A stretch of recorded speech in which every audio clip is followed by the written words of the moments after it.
Hey everyone, welcome back to my channel where I share real-life stories that hit you right in the feels. The kind that make you laugh, cry, and think twice about judging a book by its cover. If you're new here, smash that subscribe button and turn on notifications so you don't miss out on these epic tales. Today, I've got a story that's straight from the heart, inspired by true events from my own life in the bustling suburbs of Atlanta, Georgia. It's about love, deception, family drama, and that sweet, sweet karma that comes around when you least expect it. Buckle up because this one's a roller coaster. Picture this. It's 2015, and I'm standing at the altar in a small church just outside the city. The kind with stained glass windows that filter the sunlight into colorful patterns on the wooden pews. My hands are sweaty, not from nerves about the marriage, but from the sidelong glances I'm getting from my soon-to-be in-laws. There she is, Emily, my bride radiant in her white gown, her green eyes sparkling like emeralds under the Georgia sun. We've known each other since college at the University of Georgia, where I was studying business on a partial scholarship, scraping by with part-time jobs at coffee shops and tutoring gigs. Emily came from money, old Southern money, the type that owns sprawling estates with magnolia trees lining the driveways and summer homes on the Florida coast. Her family? Let's just say they weren't thrilled about me.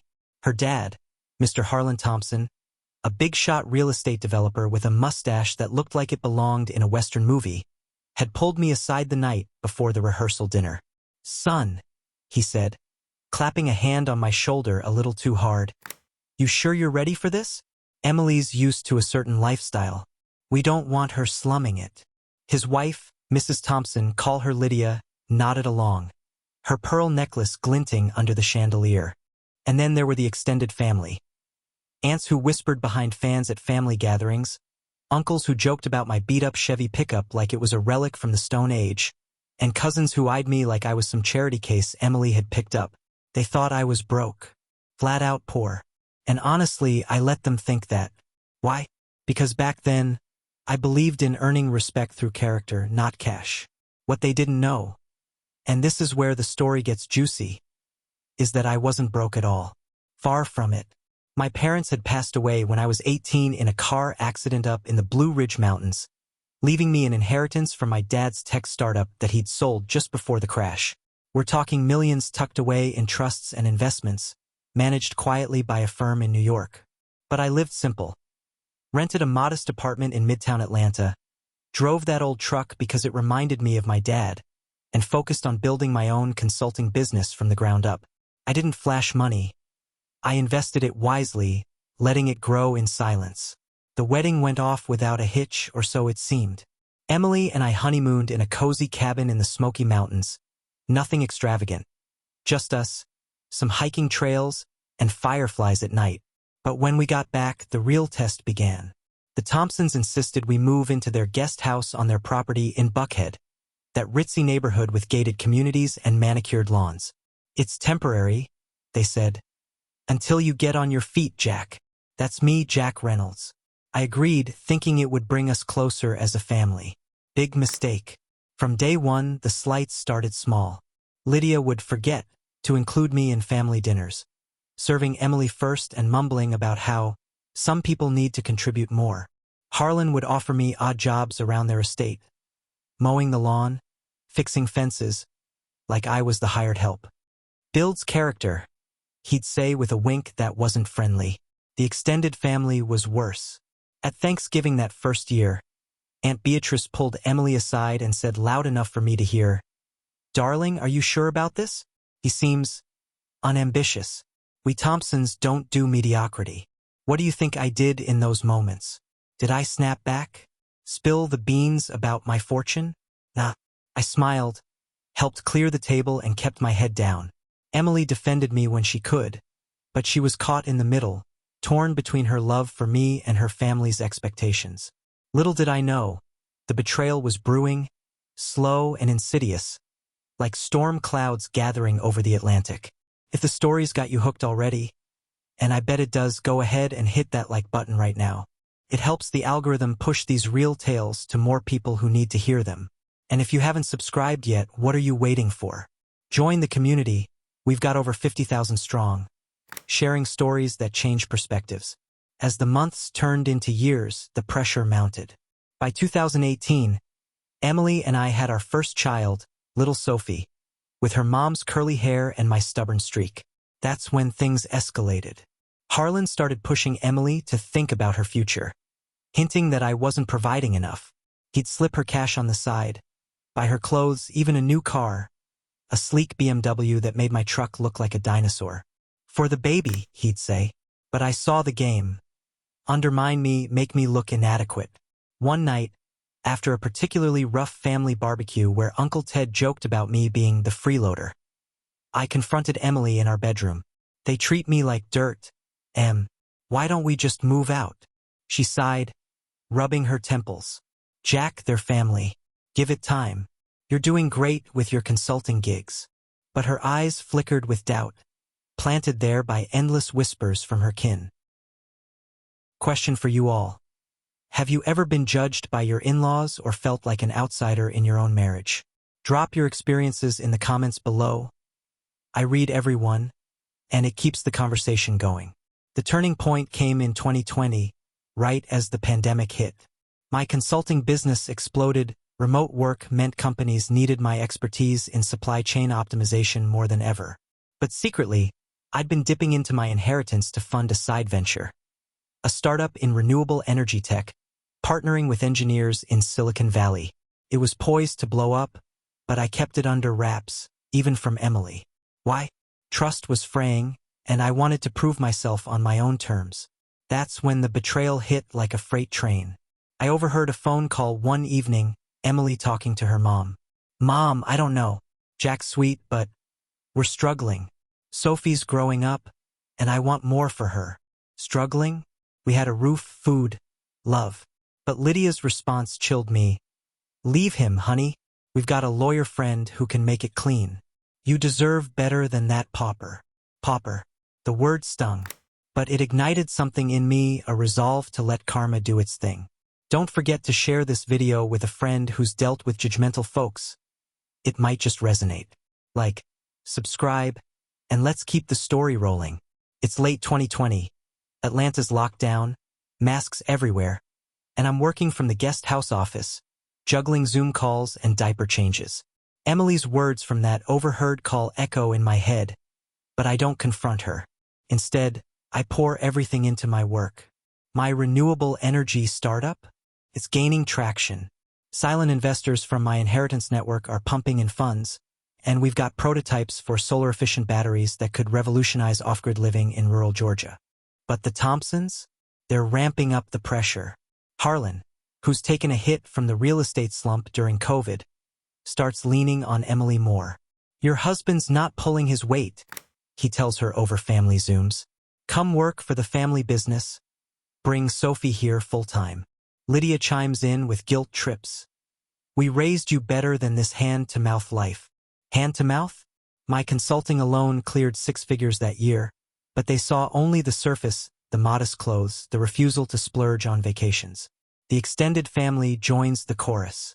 At a virtual Christmas gathering, cousin Rebecca, the one with the influencer vibe and a feed full of luxury bags, messages Emily privately. Girl, you could do so much better. Remember Chad from high school? He's single now, owns a yacht club in Miami. I see the message pop up on Emily's phone one night when she's asleep. It burns, but I stay silent.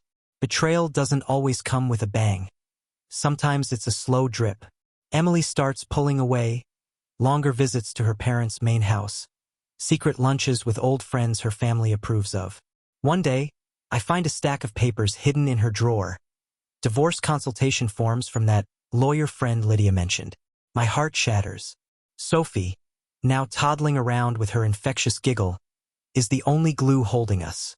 Question time. If you discovered your spouse was considering leaving based on family pressure, would you fight or walk away? Let me know in the comments. Your answers fuel these stories. By 2022, things hit a boiling point. My startup lands a major deal with a utility company in Texas. We're talking a valuation that skyrockets my net worth into the 8 figures. I decide it's time to buy our own home, away from the Thompsons' shadow. I surprise Emily with the news over dinner, I've been saving. We're moving to a place in Decatur, 4 bedrooms, a yard for Sophie. Her eyes widen, but not with joy. Jack, where's this money coming from? We can't afford that. That's when I tell her everything, the inheritance, the investments, the startup. I've always been secure, I just didn't want to buy love with money. She stares, processing. But instead of relief, there's anger. You lied to me? All this time, we could have lived better. The argument escalates, and she storms out to her parents. The next day, Harlan calls a family meeting. In their grand living room, with its antique rugs and crystal decanters, he lays into me.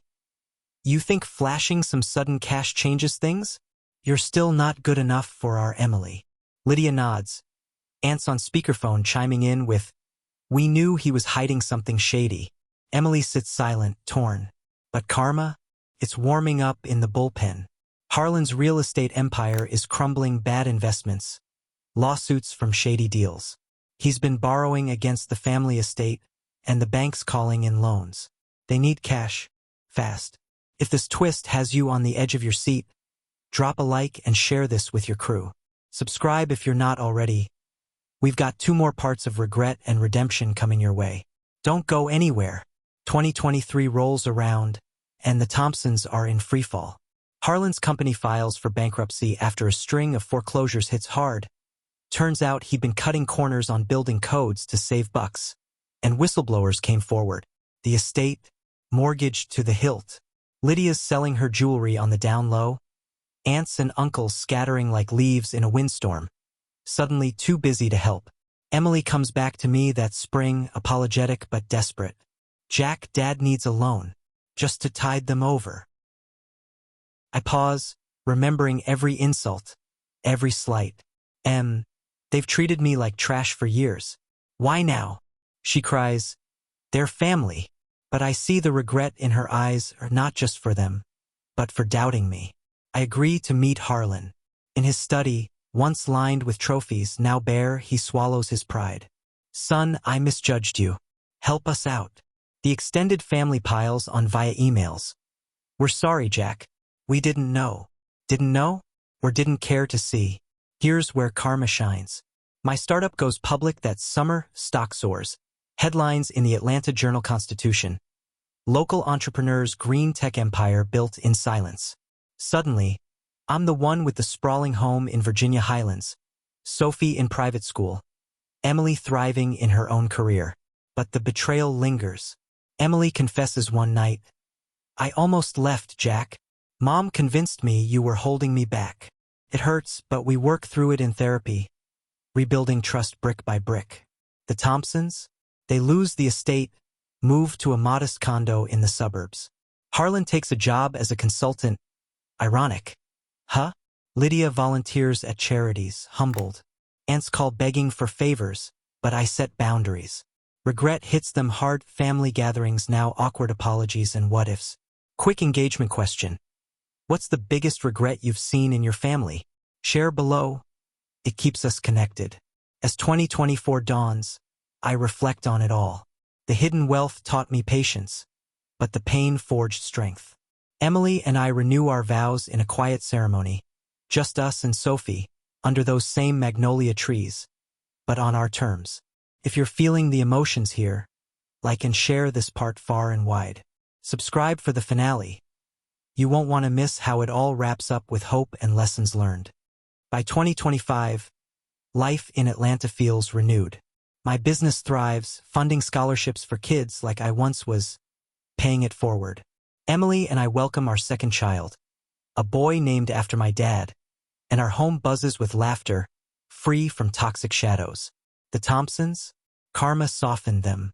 Harlan reaches out genuinely. Jack, I was wrong. Teach me your ways.